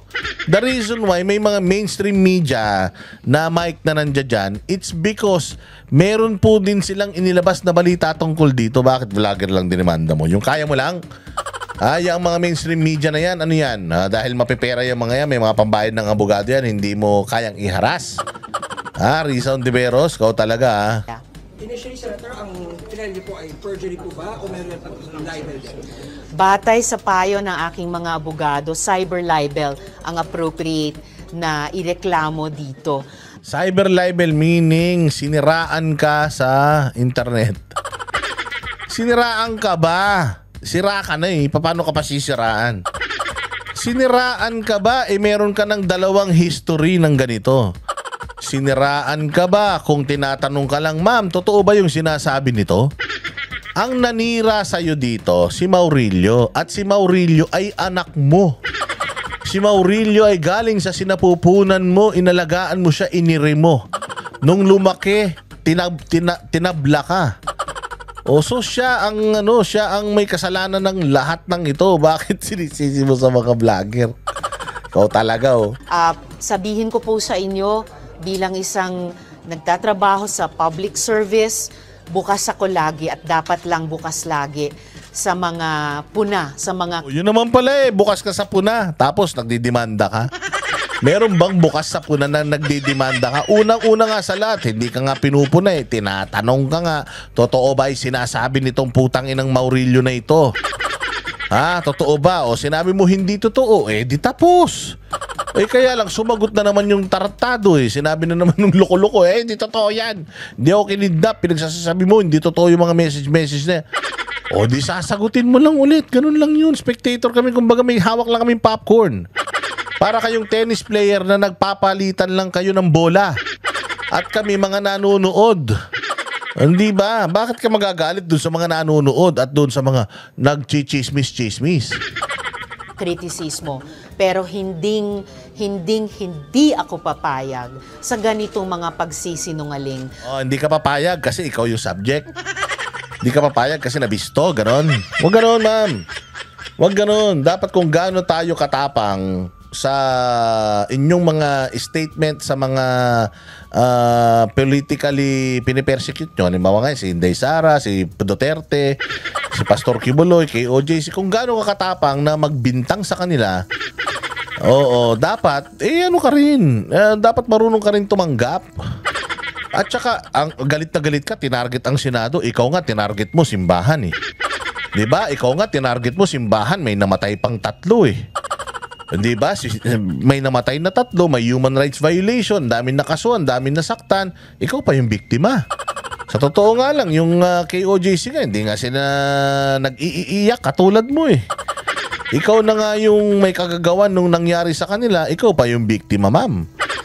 Grabe naman yan. Mga mapapanganib na pagsisinungaling, lalo na't ang tinarget ay hindi lang ako. Ang tinarget ay ang mga witnesses, ang tinarget pati mga staff ko. Grabe, kawawa ka naman. Tinarget ka. Tinarget kanino? Ng aso mo. Aso mo yun. Ikaw nagpalaki, ikaw nagpakain, ikaw nagturo, tapos kinagat ka, galit ka sa tao. Ikaw nga, sabi ko nga sa'yo, mas masaklap yung ginawa mo kasi dahil dyan sa inquiry mo, kinawawa yung mga taga KOJC. May namatay nga na 3. May namatay ba sa inyo? May namatay ba sa bahay nyo? May namatay ba dyan sa opisina nyo? Wala naman. Mapagsalita ako, makapagdemanda ka, kala mo yung agrabyado ka? Target ang Senado mismo. Senator, ilan ang inireklamo nyo? Sir? Ilan po ang inireklamo nyo? So far, 1 dosena. Pero batay nga sa mapag-aalaman ng NBI sa kanilang investigasyon, maaring dumami pa po yun at maaring dumami pa dagdag sa cyber libel ang iaakakusa ko sa kanila. Yung inyo po mga binanggit na pangalan, Senator, sila po ay kasama po sa kaso ito? Kasama na po sila dito sa reklamong inihain namin ngayong umaga. Magbubukas ba tayo send ng Senate inquiry on them? Diba parang revelation of fake news na naman to? Nasimulan na yan ni Senator Kiko Pangilinan. Revelation ng fake news. Nagbalita ba kayo? Mga putang inang mga media to gaslighter din Mamaya papakitaon kayo ng fake news na media. Mamaya na, putang ina nyo mga media kayo, mga kupal kayo Gusto nyo na naman kaming imbestigan? Putang ina nyo kayo nga mga fake news peddler? Kayo nga mga media ang fake news peddler, mga hayop kayo, tapos kami na naman. Nagtanong lang kami, pinakita lang namin yung video inano lang namin sinare lang yung video na yun. Yan nung sinasabi yung fake news. Mga gago. Hindi pa naghahatid ng balita. Nung nakaraang 18th Congress pa. At bukas naman sa kabubukas na 20th Congress na ulit o patuloy itong investigahan. Pero ngayong umaga, dito po kami ng firm ni na Attorney Britannico nakatutok sa reklamo sa NBI. At gaya ng nabanggit ko, unang hakbang pa lang ito, nasabi ko na po nung Lunes, maghahain din po ako ng mga criminal complaints laban sa mga tao o grupong ito. Lalo na pag mas napag-alaman na ng NBI, sino talaga ang nasa likod ng pag-produce at pagmudmod ng kasinungalingang video na ito. Pag-produce at pagmudmod Sino nag-produce niyan? Tangina, ulitin ko na naman. Ang nag-produce po ay yung bata mo. Si Maurilio, siya po ang nag-produce. Siya mismo yung nandoon sa video. Wag mo nang hanapin yung nakikita mo naman. Yung pagtanggol yung pagtanggol valiente. Ayan, pwede mong hanapin. Pero ganun pa din. Hindi mo pwedeng isanction si Pantalion Alvarez. Hindi. Si Pagtanggol Valiente, hindi mo siya pwedeng isanction kasi nilabas lang naman niya yung may karapatan naman si Maurilio na maglabas ng kanyang saloobin at ginamit yung channel na yon para mailabas yung kanyang katotohanan. Bakit mo papatayin yung dyaryo? Halimbawa, itong balita lumabas sa dyaryo, bakit mo susunugin yung dyaryo? Sunugin mo yung impormasyon. O sagutin mo yung impormasyon para masunog. Hindi mo ire-reprimand yung pinaglimbagan nung balita dahil unang-una sa lahat, confession po ito. This is a confession. Hindi naman po ito balita. Confession po ito ng isang tao na natatakot sa sarili niyang buhay. Kawawa naman talaga to. Ordinaryong tao. Wala na ngang KOJC na pamilyang mababalikan. Tapos putya yan, kinalaban niya pa yung gobyerno, kinalaban niya pa yung Senado, hindi ba? Hindi naman to pulis, wala naman tong armas. O so sinong nagdedelikado ang buhay ngayon? Si Risa Ontiveros na napakaraming bodyguard, na napakaraming mga abogado na nagamit pa ang PNP at ang NBI sa kanyang pagsasampa ng kaso? O itong bata na to na nag-iisa lang na lumalaban at nilalabanan itong si Ontiveros? Oh, di ba? Ito naman si ma'am. Isa lang yung kalaban mo, yung dami-dami mong inactivate. Kung talagang sa tingin mo wala yung kwenta at sa tingin mo kasinungalingan niya, hindi ko papansin. Tignan mo si BBM. Di ba? Yung bangag ka, nag-drug test ka na, tignan mo, hindi pinapansin ni BBM. Di ba? Dinidemanda ba ni BBM yung mga nagtatanong sa kanya kung addict siya? Hindi naman, di ba? Kasi nga, alam ni BBM, hindi siya addict. Bakit ka magagalit, maiinis kung alam mo naman na hindi totoo yung sinasabi tungkol sa'yo? Hindi ba? Oh, ganun lang dapat yun. Si Bongbong nga, hindi sensitive. Ikaw, sensitive ka. Kung baka yung huling information, hindi ka pa presidente, tatakbo ka sa 2028, hindi ka pa presidente, ano ka na, ginagamit mo na yung kapangyarihan mo. Paano na kung presidente ka? Baka lahat ng mga Duterte supporter, pakulong mo na. about po dun sa whereabouts ni Michael Maurilio? Wala pa ring firm updates about that dahil pagkatapos nung kanyang mga huling mensahe sa opisina ko noon lamang June 22 at 23 nitong 2025. Imagine, just a little more than a week ago, naghuhumingi ng rescue dahil siya daw ay kinidnap ng KOJC at siya daw ay dun Pinipilit mo na kinidnap siya, sinasabi nga niya hindi. Sinabi mo kinidnap, sabi nga niya hindi nga ako kinidnap. Ano ba pinagsasasabi mo? Ba't mo ba kasi sinasabi na kinidnap ako, hindi nga ako kinidnap? Mas marunong ka pa. Dakip sa Glory Mountain. Hanggang ngayon at nung finoward namin agad sa PNP yung mga messages na iyon at agad din nilang kinikilusan. Kaya lang habang kinikilusan na yung kanyang mga mensahe noon ay lumabas na itong video. Take note din pala no, yung nirereklamo kong pinaiimbestigang fake news channel nagngangalang Pagtanggol Valiente.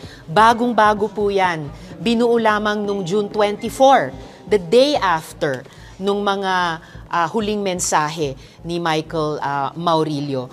Ano ibig sabihin nun? Tinan mo ha. Kinidnap siya, kamo. So kapag kinidnap ka against your will, diba? Kung kinidnap ka against your will, humihingi pa siya ng tulong sa'yo, bakit siya may dalawang video? Unang video, sinasabi niya na yung kasinungalingan niya, kasinungalingan to yung sinasabi niyang binayaran siya ni Risa Ontiveros Yung unang kasinungalingan niya, tapos pagkatapos nitong interview mo nung nakaraan, sumagot na naman siya. So paano siyang kinidnap kung idinidiin ka talaga niya? Paano siyang magme-message sa'yo na kinidnap siya kung talagang sukan-sukan na daw siya sa'yo? Paano siya hihingi ng tulong sa'yo kung sinasabi niya naman ngayon walang kaabog-abog, hindi nakatago yung mukha, hindi nakablur, nasukan-sukan na siya sa'yo. So kanino kami maniniwala sa text mo sa'yo? Hindi nga natin alam, baka mamaya hindi niya text yan eh. Kasi sinabi rin naman ng bata, hindi ko text yan, wala akong text na ganyan, tigilan mo na ako, wag mo na akong gamitin. Di ba sinasabi ng bata? Kanino kami maniniwala? Ako hindi ako maniniwala sa bata na yun, mas maniniwala ako sa'yo. Kasi senador ka eh, tsaka mabait ka eh. Ayan para kang nang pupunta sa langit. So, hiniling ko sa NBI ngayon alamin sino ba yung pagtanggol valiente na yan, sinong mga tao, sinong grupo, at dahil baka o malamang konektado yan dun sa cry for help nung earlier last month ni Michael Maurilio. Nanalangin pa rin ako para sa kanyang kaligtasan. Sana matukoy kaagad ng PNP Davao kung nasan siya at... Ba't mo siya pinapahanap? May kaso ba siya? Ha? Risa Ontiveros, tinan mo naniniwala ka na kinidnap siya sa text. Ito na nga sinasabi niya sa bibig niyang galing, hindi ako kinidnap. Ba't pinapahanap mo pa rin siya sa pulis? Wala naman siyang kaso. Di ba ngayon mo pa lang naman siya sinampahan ng kaso? Hindi pala para sa korte yan. Di ba bakit mo pa siya pinapahanap sa pulis hanggang ngayon? Sinabi na nga niya, hindi ako kinidnap. Okay lang ako. Ba't mo pa rin siya pinapahanap? Baka naman kaya nataranta tong batang ito kasi nga pinapahanap mo na siya. Dahil siguro natunugan mo na tinabla ka na niya. Nag-speculate ako kasi ganito nga pinapahanap mo siya sa pulis. Kasi kinidnap siya. Hindi nga siya kinidnap. May video nga, hindi siya kinidnap. Sabi niya, hindi siya kinidnap. Ba't hanggang ngayon pinapahanap mo pa rin siya sa pulis? Dapat ba nasa kamay siya ng mga pulis? Bakit siya nasa kamay ng mga pulis dapat? Hindi naman siya kriminal. Wala naman siyang kaso sa korte. Wala naman siyang ninakaw, pinatay. Wala naman siyang iniskam. Bakit pinapahanap mo siya sa pulis? O baka naman, pinapahanap mo na talaga siya sa pulis noon. Kaya nagsalita na itong bata dahil ginagamit mo na yung pulis para hanapin siya.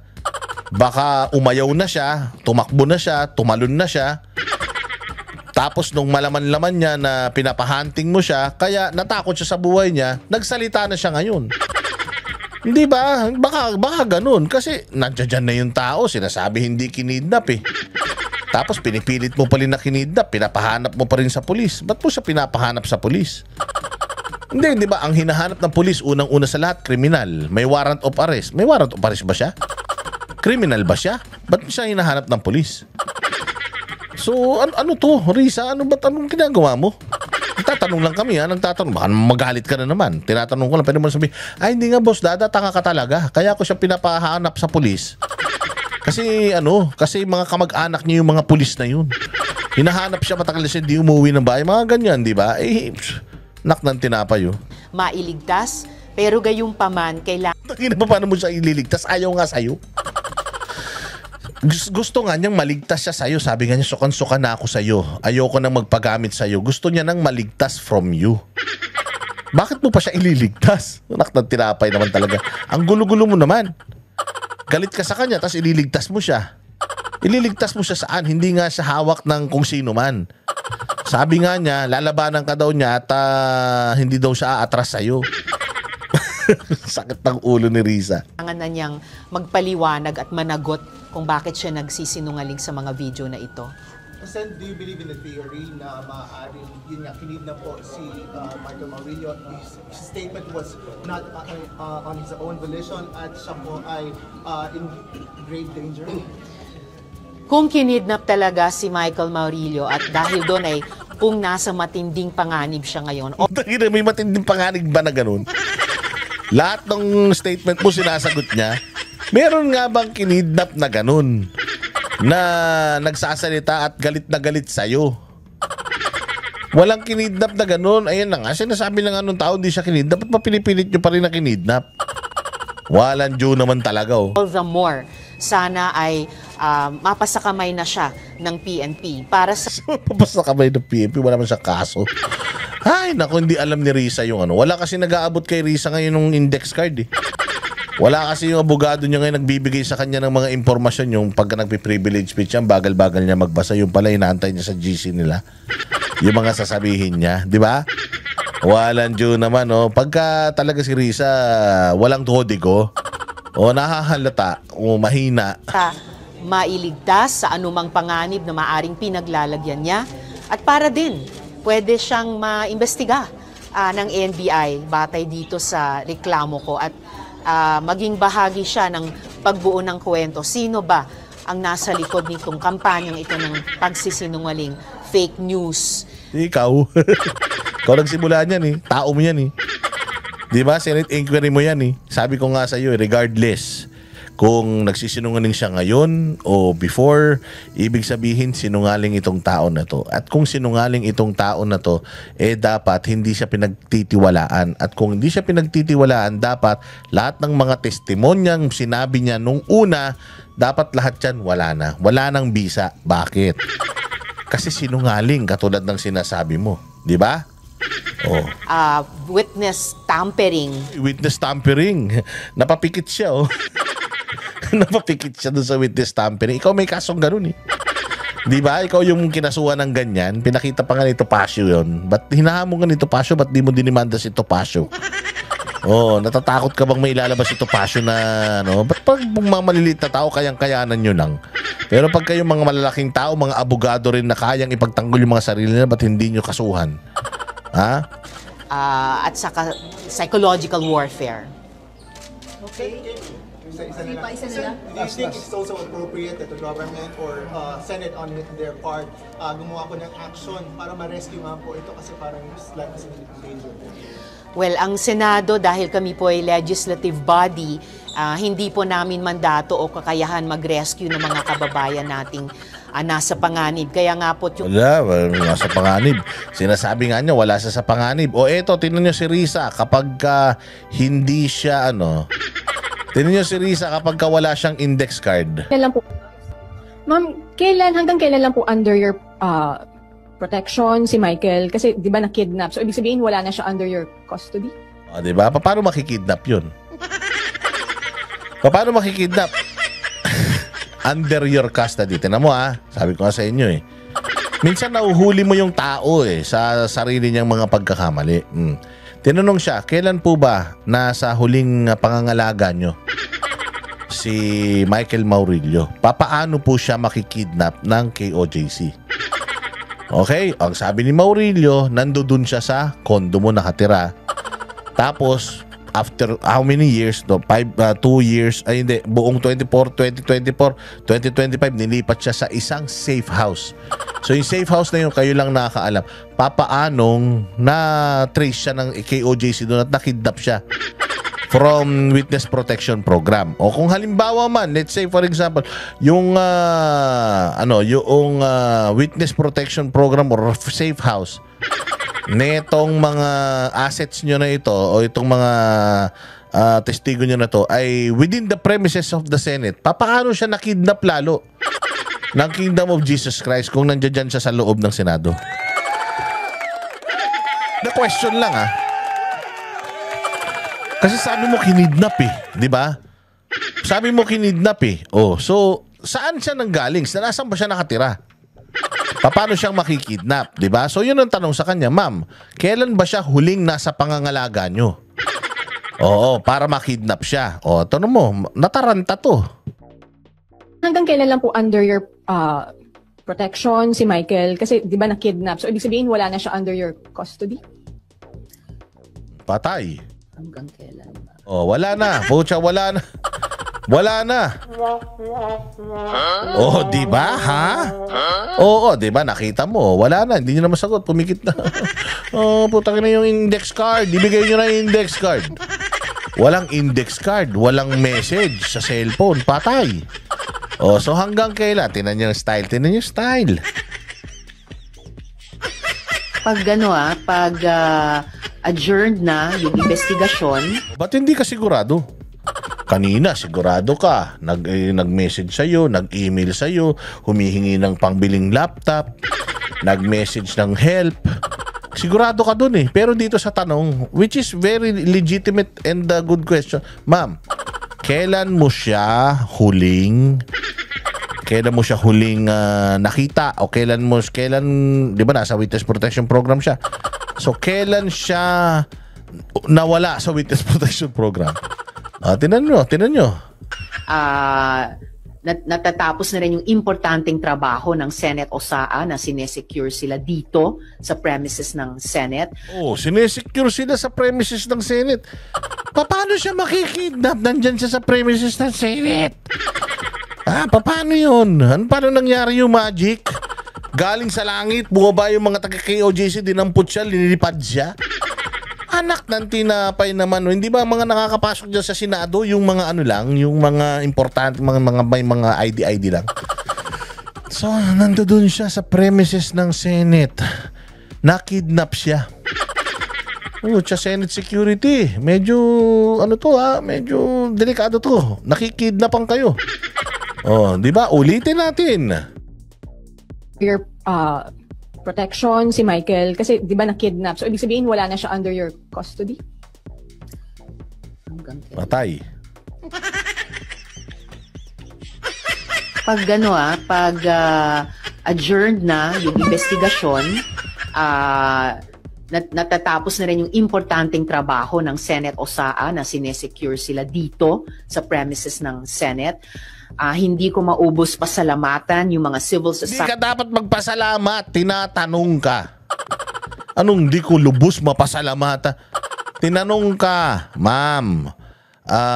Di ba nasa protection nyo sila? Papaano po siya nakidnap? Nasa protection nyo sila. Hanggang kailan nyo ba sila pinoproteksyonan? Yun ang tanong. Bakit magpapasalamat ka? Ulit.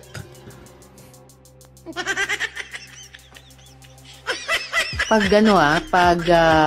adjourned na yung investigasyon, natatapos na rin yung importanteng trabaho ng Senate OSAA na sinesecure sila dito sa premises ng Senate. Hindi ko maubos pasalamatan yung mga civil society at church partners. Ginawa niya ng palabok. Putangina, igisa mo na. Pucha yan. Biglang nagpasalamat. Ba't ka magpapasalamat? Tinatanong ka nga kung paano na-kidnap to tas nagpapasalamat ka. Sinasabi mo. Na sa mahabang panahon na iyon ng investigasyon ay tumulong nga sa simpleng sistema namin ng witness protection, pati sa usapin ng pagsiguro hanggat sa kaya na sila ay ligtas sa mga harassment na iyan, sa mga banta na iyan at sa mga alok na iyan mula sa KOJC. Pero nung June 2022 at 2023, malinaw sa mga mensahe. Hindi nga yun ang tinatanong Ang tinatanong sa'yo, papaano na-kidnap kung nasa witness protection program yan? Di ba, ang sagot mo, nagpapasalamat ka, tapos biglang nagpapasalamat kami sa aming munting mga pagtatago sa kanila, ganito para hindi sila mabayaran. Pero noong ganitong araw, nag-message siya na siya daw ay kinidnap. Kaya nga, tinatanong, kung yang bang mga araw na yan, nasan siya? Ano ba yan? Uwian ba siya? Pag tinago mo ba siya, nakatago siya sa isang lugar, wala silang labasan doon. Paano ba yung sistema? Ipaliwanag mo yung sistema. Putsang ina, ginawa mong tanga yung mga yan ang sinasabi ko, pag nagsisinungaling, mahuhuli at mahuhuli kasi nagsisinungaling. Tapos kapag sinabi mo, nagsisinungaling ako, didimanda kita. Didimanda, tinatanong ka lang.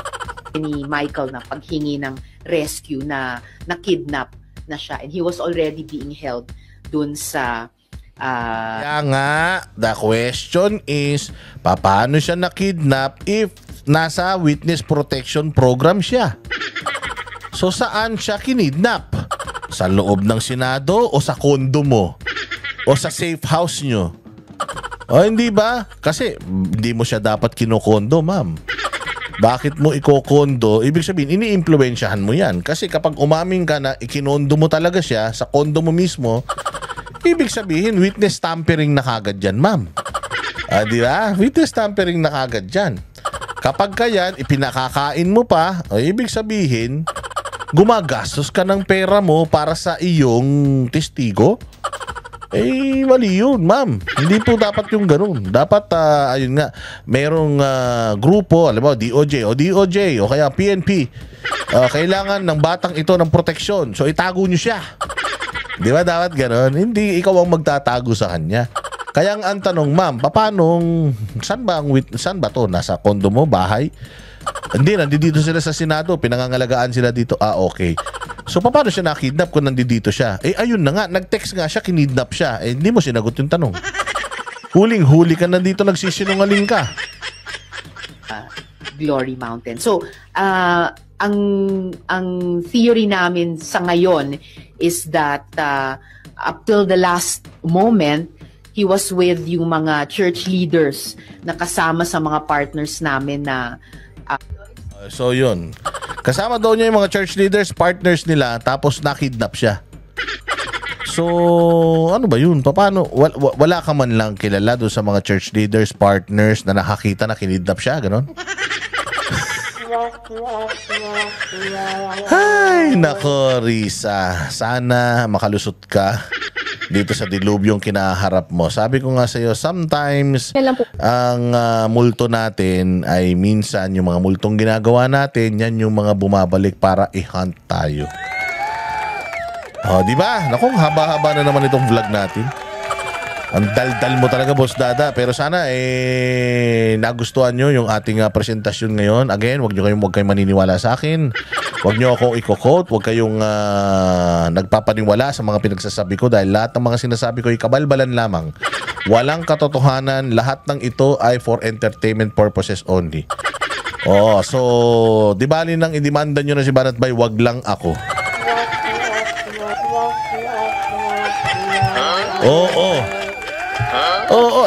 Sinasabi ko naman, umpisa pa lang, sinasabi ko na walang silbi tong channel na to kayo nood na nood. Pero maraming salamat sa mga nanonood, gusto ma-entertain at gustong sumaya ang buhay. Naway mapasaya kayo at napasaya na naman kayo ni Boss Dada. Mabuhay kayo, magkita-kita po tayo ulit sa susunod na vlog. Bukas may maganda tayong pag-uusapan. Masyado na mahaba to, baka abutin tayo ng 3 araw sa sobrang daldal natin. Mabuhay kayo at sana ay maging masaya kayo sa araw-araw. Good night, good day, good afternoon.